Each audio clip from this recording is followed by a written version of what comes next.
The ancient people of what is now Peru were drinking cacao more than 5,000 years ago, long before it crossed oceans and transformed into the global obsession it is today. Modern enthusiasm for dark chocolate in particular has reached a new peak. Sales reportedly jumped 21.5% over the past year, more than double the growth rate of the broader chocolate market, driven partly by public health messaging around sugar reduction and partly by a growing body of research pointing to genuine nutritional properties in high cocoa products. But as Professor Sarah Berry, nutritional sciences professor at King's College London and chief scientist at Zoe, cautions, dark chocolate is frequently discussed as a single uniform product, when in fact, it varies enormously depending on cocoa content and, crucially, how it has been processed. Understanding what the evidence actually shows, what makes one bar meaningfully different from another, and where the limits of the health narrative lie is essential for translating enthusiasm into informed choices. What dark chocolate actually contains. In the UK, dark chocolate is defined as any bar containing more than 35% cocoa solids. A 70% bar means that 70% of its weight comes from cocoa solids and cocoa butter combined, with the remaining 30% typically comprising sugar and small quantities of other ingredients like vanilla or emulsifiers. Generally, the higher the cocoa percentage, the less sugar the bar contains and the more bitter it tastes. At the same time, higher cocoa levels mean more cocoa butter and therefore more saturated fat, a trade-off that matters when evaluating the overall nutritional picture. The active compounds that drive dark chocolate's health associations are polyphenols, specifically a subgroup called flavonols. These plant compounds act as antioxidants, protecting cells from oxidative damage, and have anti-inflammatory effects. In cocoa specifically, flavonols have been linked to improvements in insulin sensitivity, which in turn supports weight management and stable energy levels. The crucial detail, which shapes the entire conversation about dark chocolate and health, is that flavonol content varies enormously between products depending on processing methods. Heart health, what the evidence shows. Despite its saturated fat content, dark chocolate has been associated with improved cardiovascular outcomes in research. A 2019 meta-analysis found that consuming approximately 45 grams of dark chocolate per week was associated with reduced risk of heart and circulatory diseases, though the same analysis noted that larger amounts negated any benefit. The likely mechanism is flavanol-driven improvement in blood vessel function. Cocoa flavonols help blood vessels relax and widen, reducing the pressure the heart must generate to push blood through the circulatory system and improving overall blood flow. The saturated fat picture is more complicated than it first appears, however. Dark chocolate contains both stearic acid, which does not appear to raise LDL cholesterol, and palmitic acid, which does. Alex Rouhani, doctoral researcher at University College London and chief science educator at the Health Sciences Academy, notes that it is a misconception to assume the saturated fat in dark chocolate is uniformly the non-harmful kind. The net cardiovascular effect depends on how much of each type is present, which varies by product. Brain and gut benefits. Professor Berry identifies some of the strongest evidence in the entire dark chocolate research landscape as the link between cocoa flavonols and improved blood vessel function in the brain. By helping blood vessels relax and widen, flavonols improve the delivery of oxygen and nutrients to brain tissue.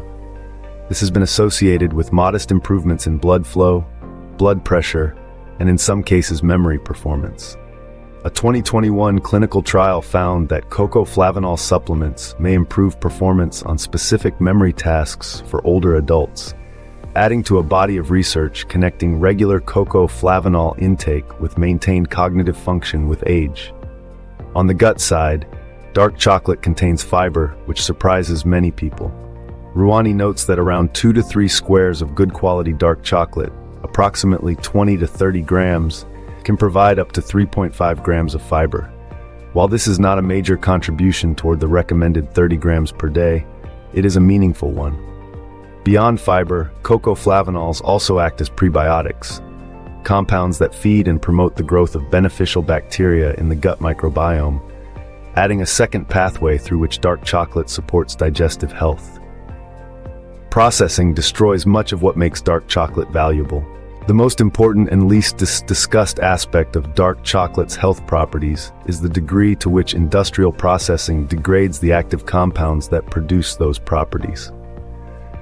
Spencer Hyman, co-founder of Cocoa Runners, explains that mass-market chocolate is often made from cocoa nibs pre-roasted at very high temperatures, and laboratory studies suggest this can reduce polyphenol levels by between 30 and 70%. This means that a high percentage bar from a large commercial manufacturer may contain dramatically fewer flavanols than its cocoa percentage implies, while a carefully processed craft bar at the same percentage may retain far more.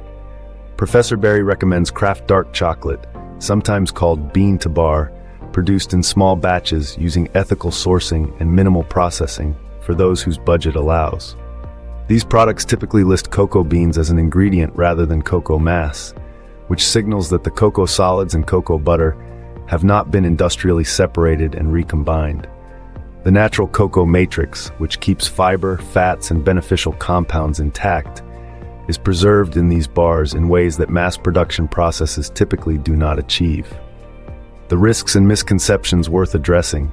Rouhani identifies the idea that all dark chocolate is healthy as one of nutrition's most persistent misconceptions. The health benefits apply only when cocoa content is high, sugar is low, ingredients are minimal, and portions remain modest. Outside of those conditions, a dark chocolate bar is essentially confectionery with a health halo. The difference in sugar content between bars of different cocoa percentages is substantial. Bournville's 36% dark chocolate contains more than 4 teaspoons of sugar per 30-gram serving, while Green and Black's 70% contains less than half that amount. No added sugar bars present their own concern. Most rely on sweeteners like maltitol, which can produce laxative effects and gastrointestinal discomfort, including bloating and gas, sometimes from as little as 2 squares, particularly in people with digestive sensitivity. Rouhani notes that not all brands include this warning on the label. On emulsifiers, soy or sunflower lecithin are used in small amounts and are generally regarded as safe, but their presence can indicate heavier processing and can contribute to a product being classified as ultra-processed. The practical recommendation from nutrition experts is consistent. Aim for at least 70% cocoa, no emulsifiers, minimal ingredients, and a daily portion of 20 to 30 grams.